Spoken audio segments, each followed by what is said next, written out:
Hello बच्चों, आपने रिमझिम का पाठ 5 दोस्त की पोशाक पढ़ लिया है। अच्छे से समझ लिया है उसको। तो आज हम उसके प्रश्नोत्तर के बारे में पढ़ेंगे, यानी प्रश्नों के उत्तर। सबसे पहला प्रश्न है, जमाल साहब ने नसीरुद्दीन के साथ मोहल्ले में घूमने से इनकार क्यों किया? बच्चों, आपने पाठ को पढ़ा था ना ध्यान से। क्यों इनकार किया था? क्योंकि उन्होंने उस समय बहुत साधारण से कपड़े पहन रखे थे और वो नहीं चाहते थे कि उन साधारण कपड़ों में वो बाहर घूमने जाएं। तो इसका उत्तर हम क्या लिखेंगे? क्योंकि जमाल साहब को लगा कि उन्होंने जो पोशाक पहन रखी है वह बहुत साधारण है, उस पोशाक में वह सबके सामने नहीं जाना चाहते थे।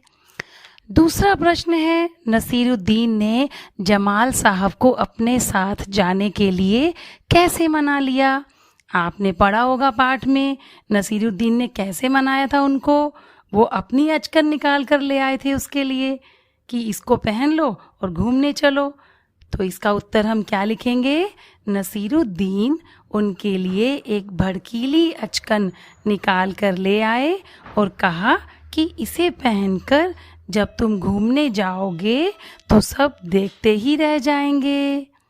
तीसरा प्रश्न है, जब नसीरुद्दीन ने अपने पड़ोसी से कहा कि जमाल साहब ने मेरी अचकन पहनी है तो उनकी क्या प्रतिक्रिया हुई? प्रतिक्रिया का मतलब उनका क्या रिएक्शन हुआ? तो इसका उत्तर हम क्या लिखेंगे? आपको पता है ना, ये सुनकर जमाल साहब को कितनी शर्म महसूस हुई थी, है ना?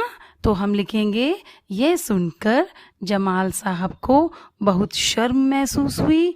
वह बोले कि तुम्हारा पड़ोसी सोचता होगा कि मेरे पास अपने कपड़े नहीं हैं। इसके बाद अगला प्रश्न है, नसीरुद्दीन ने जमाल साहब का हुसैन साहब से परिचय कराते समय क्या कहा?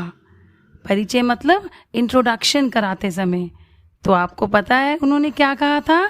नसीरुद्दीन ने कहा, जमाल साहब मेरे पुराने दोस्त हैं और इन्होंने जो अचकन पहनी है वह इनकी अपनी ही है।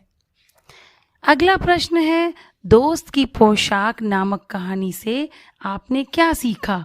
बच्चों, आपने अगर पाठ को ध्यान से पढ़ा होगा तो आपको ज़रूर समझ में आ गया होगा कि जमाल साहब को बार बार क्यों शर्मिंदा होना पड़ा। हर बार इसीलिए शर्मिंदा होना पड़ा क्योंकि उन्होंने अपने दोस्त नसीरुद्दीन की पोशाक पहनी थी और बार बार नसीरुद्दीन सबके सामने उनको ये एहसास कराता था कि उन्होंने जो पोशाक पहनी है वो नसीरुद्दीन की है।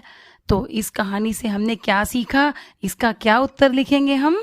हमारे पास अपना जो कुछ भी है हमें उसी में संतुष्ट रहना चाहिए। झूठे दिखावे के चक्कर में दूसरों से कुछ नहीं मांगना चाहिए। धन्यवाद।